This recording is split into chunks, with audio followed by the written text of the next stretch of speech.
On to another industry facing tough times, the oil sector. The price of Brent crude is down by around 60% so far this year. WTI down nearly 70%.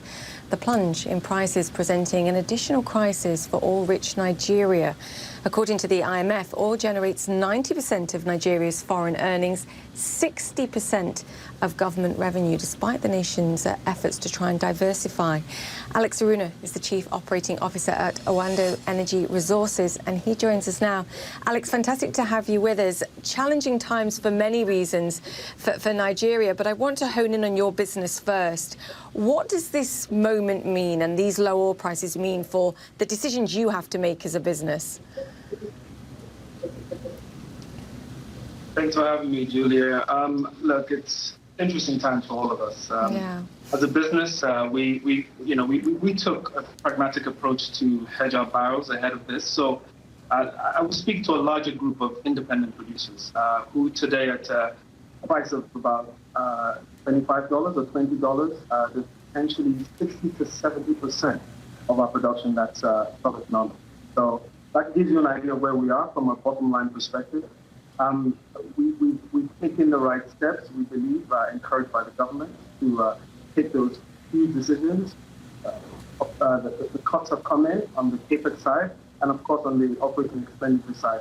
We're looking aggressively at bringing those budgets down. We all had commitments at the start of the year. The world has changed.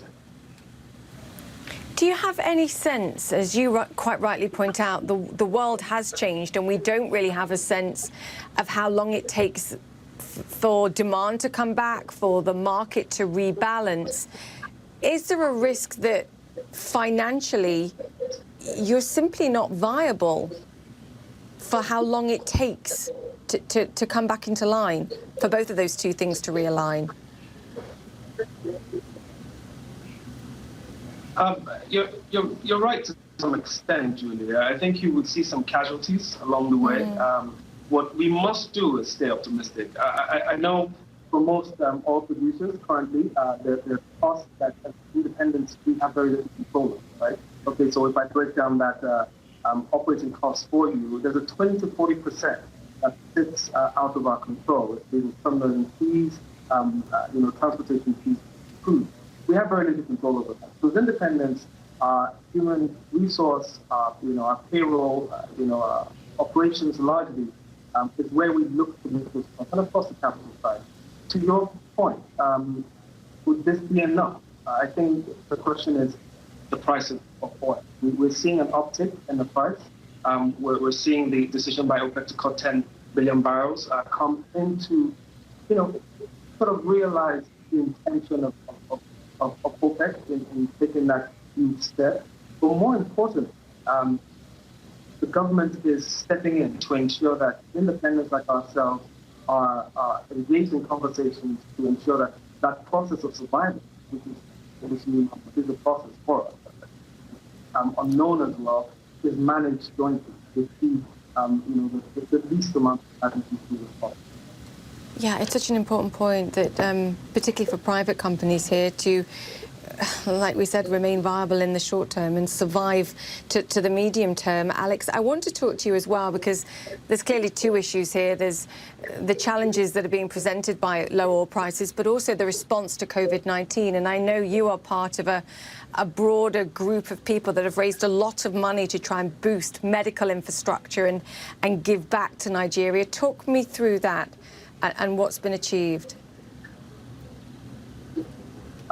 We've seen the most impressive in my time as a professional showing of the private sector stepping forward and just taking on the challenge of the COVID-19 pandemic. Look, the industry at large, Russia and Saudi Arabia, accelerated potentially what could have been a more manageable situation at this point, but we are where we are. We've made the sacrifices and taken the decisions. But what we've seen is the likes of the National Oil Company leading, us as partners, putting in about 14 billion into and more into that basket. We've seen a larger group of banks and other institutions come in. And for us, the key is this: the effective spend and distribution of those funds through the palliative measures we have all set out to push to the most needy and the most vulnerable, because that's really what this is about.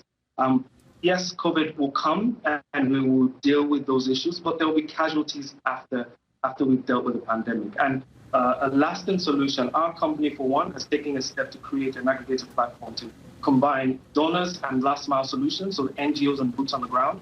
We're encouraging people to come in and donate so we can disperse this money and get it to those that really need it. It's been an amazing showing by the private sector.